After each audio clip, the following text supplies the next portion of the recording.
Welcome again to another episode of Experiments with Mr. Gewitzel. Now I've got my safety glasses and my safety vest, my apron. So now we've got safety all covered. So what we're going to do today is look at observing changes of state.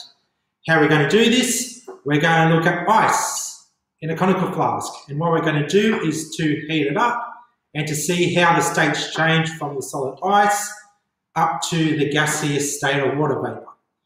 So we'll set up our heating equipment. We've got our Bunsen burner on a heat mat, our tripod and our gauze mat. So what we're going to do is set this up now. So I'm going to put a balloon over our conical flask. This will ensure it's a valid experiment because no air can get in, no air can come out. So anything produced stays within the balloon itself. So we're going to do this safely. So remember, gas off, glasses on, then light the match.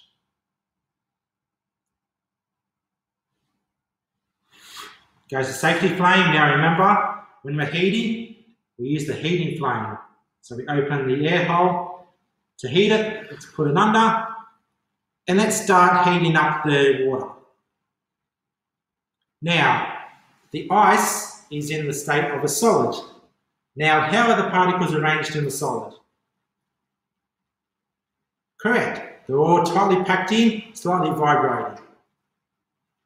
Now, as we heat the ice particles, what is going to happen?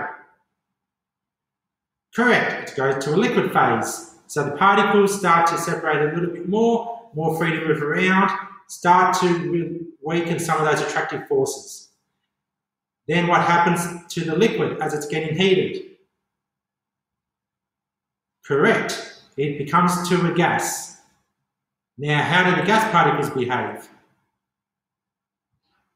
Correct again. They start to fly about the container, start to fill up all space.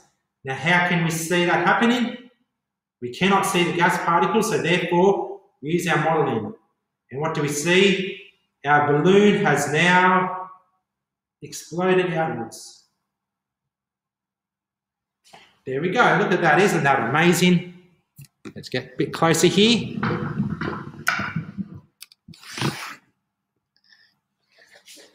So what you can see is that as evaporation occurs, we're not boiling at the moment because we're not at a boiling state, but evaporation is when the liquid goes up into a gas, which we can observe. So amazing.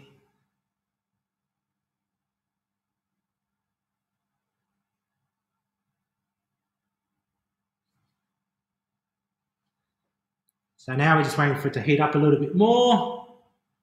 And what you might be able to see on here is some condensation occurring. So let's just heat it up a little bit more.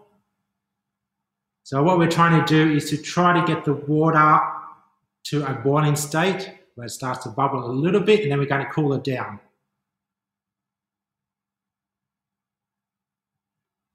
So what we're seeing here is obviously the changes of state that are occurring within this system here of the conical flask and the balloon.